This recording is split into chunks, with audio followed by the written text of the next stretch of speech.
Update after the typhoon, everything is okay naman, wala namang nasira, wala namang nabutas, yung transparent nating trapal, okay na okay pa din. Dito lang sa side na to, kung natatandaan niya meron dito nakasabit, medyo na-stretch siya ng konti. So ito yon, tinanggal ko kagabi kasi medyo malakas talaga yung hangin and then tinali ko na lang siya. Dito sa gate namin, ayan, tatlo yung nakatali, yung gitna, yung gilid at saka yung isa pang gilid. Ito lang medyo na-stretch to, ayan, kung mapapansin nyo medyo na-stretch siya, pero okay pa rin naman, usable pa rin naman. By the way, dun sa may mga gusto rin, lalagay ko yung link sa description. Then yung mga ranchu at saka mollies natin, okay na okay pa rin naman sila. Wala namang napahamak, wala namang nasugatan, wala namang naulanan. Pod kasi dyan ay may cover din yung bawat aquarium ko. Kami din kasing stray cat dito sa area, so yan, may cover naman sila. Pero yung mga mollies, di ko na nilagyan ng cover kasi mabilis yan, hindi nila mahabol. So far, wala namang problema. Lahat naman ng goldfish na naka-reserve, yung mga available, okay na okay. Ito yung mga nakalagay dito, yung mga may problema na import natin, yung mga hindi makalangoy ng maayos. Yan sila sa isang aquarium, hindi rin kasi natin binibenta na kasi nga hindi maayos yung langoy nila. Baka masira lang tayo sa client natin. Ayan, alagaan na lang natin. Basta tayo dito sa area na to, dito naman tayo sa breeding area. Okay naman, wala namang napahamak din dito sa mga nakalagay natin dito na mollies. Actually, meron akong hiniwalay dito kanina lang. Ayan, may nagbe-breed na molly. I mean, naglilay pala ng molly. Ayan, may mga babies na siya dyan. Yan, try ko red head yan. So, yan, abangan na lang natin. Sana marami siyang i-release. Hopefully, hindi siya na-stress at baka mag-release siya ng mga immature. Ito naman yung mga try ko red head na unang batch. Mga almost 1 week na rin ata to.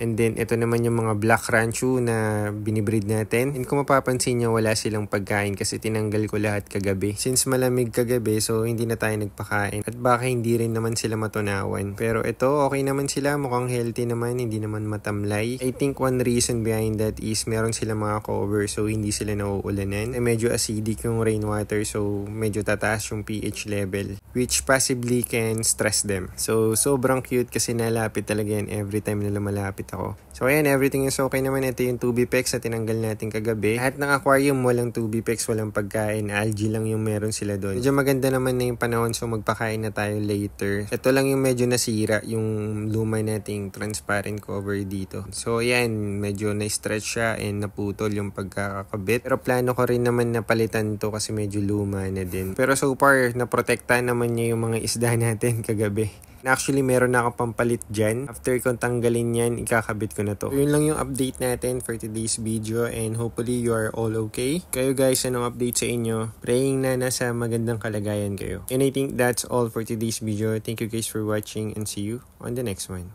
Bye!